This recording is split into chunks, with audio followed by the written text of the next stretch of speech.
अच्छा, अस्सलाम वालेकुम। तो आज पार्ट 11 है हमारा बेसिक टीएस सीरीज़ का। तो आज की वीडियो में हमने दो पैटर्न्स कवर करने हैं, जिसमें पहला एक्सपेंडिंग ट्रायंगल है और दूसरा डायमंड पैटर्न है। तो इसी वीडियो में हम दोनों पैटर्न्स की बात करेंगे।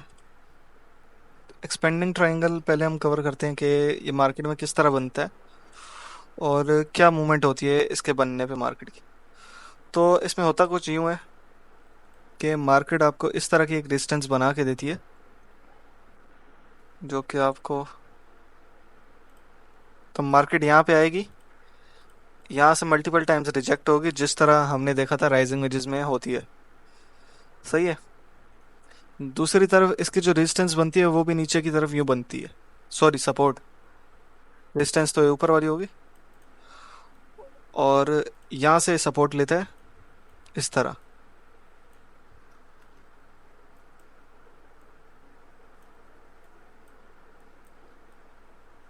और इसको ट्रेड करने का कोई तरीका नहीं है, इसको ट्रेड करने का बस यही तरीका है कि आप इसको रेजिस्टेंस से शॉर्ट कर सकते हो और सपोर्ट से इसको लॉन्ग कर सकते हो। इसी तरह रेजिस्टेंस से शॉर्ट, सपोर्ट से लॉन्ग, और कोई इसमें कोई ख़ास बात नहीं है। और मोस्टली ये किसी इतना काम का पैटर्न है भी नहीं, क्योंकि इसकी बेसिस पे हम ट्रेड नहीं लेते। लेकिन क्योंकि एक चीज़ है, देखो यहाँ पे ये पैटर्न बने हुए हैं, तो मार्केट में एक चीज़ है तो बताना लाजमी है इसके बारे में। ठीक है, एक ये पैटर्न हो गया, मैं आपको मार्केट में इसके एग्जांपल भी दिखाऊंगा। दूसरा जो पैटर्न है हमारे पास वो है डायमंड पैटर्न। एक सेकंड। तो डायमंड पैटर्न भी हमारे पास इतना कोई काम का नहीं है, लेकिन ये आप समझ जाओगे कि इसको हम ट्रेड कैसे करते हैं। देखो यहाँ तक आपको समझ आ गया होगा कि ये सिमेट्रिकल ट्रायंगल बना हुआ है, सही है। और सेम इसी तरह का सिमेट्रिकल ट्रायंगल यहाँ पे बना होता है।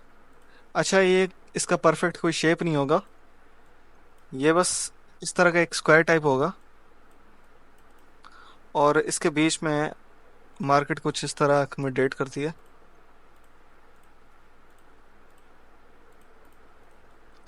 तो इसको ट्रेड करने का तरीका ये होता है, ब्रेकआउट या ब्रेकडाउन पे आप वेट करोगे, ब्रेकआउट या ब्रेकडाउन होने का। अगर ब्रेकआउट होता है, आप रिट्रेसमेंट से लॉन्ग पोजीशन ओपन करोगे, आपका जो एसएल आ जाएगा वो इसकी सपोर्ट के नीचे आएगा। टारगेट के लिए आप इस पैटर्न की हाइट जितनी एक सेंटर से विक बनाओगे, उसको रखोगे ब्रेकआउट वाली जगह पे। आपका टारगेट होगा इस विक तक। और अगर ये ब्रेकडाउन करता है तो ब्रेकडाउन में भी सेम केस है, आप शॉर्ट करोगे, एसएल आपका आएगा रेजिस्टेंस के ऊपर। टारगेट के लिए सेंटर से विक उठाओगे, उसको रखोगे ब्रेकडाउन वाली जगह पे, और ये होगा आपका टारगेट। तो इसकी एग्जांपल हम देख लेते हैं कुछ मार्केट्स में। अच्छा, एक्सपेंडिंग ट्रायंगल जो होगा ना वो आपको इस तरह मिलेगा, ये देखो रेजिस्टेंस आपको मिल गई एक, और ये एक सपोर्ट आ गई। जैसे देखो यहाँ पे आपको तीन टेप मिल गए, रेजिस्टेंस से रिजेक्ट हुआ है। अगर ये देखो यहाँ से बाउंस हुआ नीचे है, यहाँ से अगर अगेन रिजेक्ट होके इस सपोर्ट पे आता है, तो आप यहाँ से एंट्री ले सकते हो। वो भी आपने कॉन्फ्लेंस देखने एक दो, ऐसे नहीं सिर्फ इसकी सपोर्ट की बेसिस पे एंट्री ले लो। लेकिन मैं आपको सिर्फ पैटर्न समझा रहा हूँ, ट्रेड आपने इस पे नहीं करनी, ट्रेड आप बाकी चीज़ों पे ही करोगे। ये कोई इतना कोई इसका काम नहीं है पैटर्न का, लेकिन बस एक चीज़ है तो मैं आपको समझा रहा हूँ। अच्छा, इसी में देखो डायमंड पैटर्न भी बना हुआ है। कैसे बना हुआ है, ये देखो, ये एक आपका सपोर्ट इस तरह लगी, एक सपोर्ट आपकी ये आ गई। देखो ये तो आपका बन गया सिमेट्रिकल, सही है, यहाँ तक सिमेट्रिकल, और एक इस तरह। ठीक है, तो इसका कोई परफेक्ट शेप नहीं होता, लेकिन ये है कि आपको इसी तरह मार्केट में मिलेगा। वेट करना है आपने ब्रेकडाउन होने का, ब्रेकडाउन के बाद आपने ब्रेकआउट है ब्रेकडाउन का, सही है, रिट्रेसमेंट पे आप इसकी एंट्री लोगे। एसएल आपका सपोर्ट के रेजिस्टेंस के ऊपर, और टारगेट आपका यहाँ तक।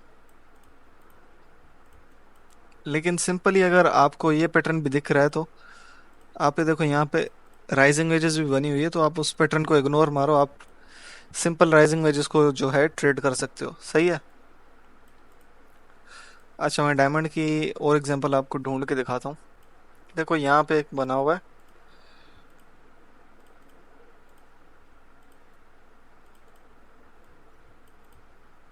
ये इस तरह आपका बनेगा ये डायमंड पैटर्न। सही है। विक्स इग्नोर करते हैं थोड़ी। अच्छा, ये देखो ये आपका काइंड ऑफ सिमेट्रिकल भी है, तो ट्रेड करने का आपका। अच्छा देखो यहाँ पे आपने इस चीज़ का ख्याल रखना है कि आपने बाकी चीज़ें भी देखनी है। पिछले लेक्चर्स में भी आपको मैं बोलता हुआ आया हूँ कि कभी भी एक सिंगल पैटर्न पे आप ट्रेड नहीं लोगे। जब हम एडवांस की तरफ जाएंगे तो मैं आपको सिग्नल बनाना भी सिखाऊंगा, लेकिन क्योंकि अभी हम पैटर्न की बात कर रहे हैं, देखो यहाँ पे अगर आपने इसकी बेसिस पे ट्रेड ली होती, तो आप अगर टारगेट का वेट कर रहे होते तो आपका अभी तक ऐसे लग गया होगा। लेकिन वहीं पे देखो, अगर सिमेट्रिकल की बात की जाए तो इसने सिमेट्रिकल की टारगेट अचीव किया और वहाँ से नीचे आ गया। नीचे आने की वजह जो है वो भी आपको देखनी पड़ेगी।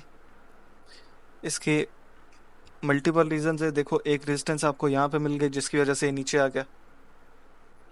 दूसरा, देखो यहाँ पे एक इसने राइजिंग वेजेस बनाई है, छोटे टाइम फ्रेम पे देखोगे आपको क्लियर मिल जाएगी। ठीक है। इसकी भी रेजिस्टेंस आ गई, दो रेजिस्टेंस आपको एक साथ मिल गई। और यहाँ पे डाइवर्जेंस भी बनी हुई है, इसकी वजह से भी मार्केट नीचे आई। तो ये है कि आपने कोई एक पैटर्न के मतलब बेसिस पे ट्रेड नहीं करना है। यहाँ पे भी देखो डायमंड बना, तो आपने डायरेक्ट सिर्फ सिंपली सिमेट्रिकल के टारगेट जैसे ही पूरे हुए, आपने देखा मार्केट की यहाँ से रिजेक्शन बन रही है, आपने प्रॉफिट वहाँ पे बुक करना है और निकल जाना है ट्रेड से, उसको लेके नहीं बैठना। तो बस ये कोई इतना खास कोई दोनों पैटर्न नहीं है, बस ये है कि एक चीज़ थी तो मैंने उस पर वीडियो बना दी। बाकी ये है कि मिलते हैं एक और वीडियो में, तब तक के लिए अल्लाह हाफिज़।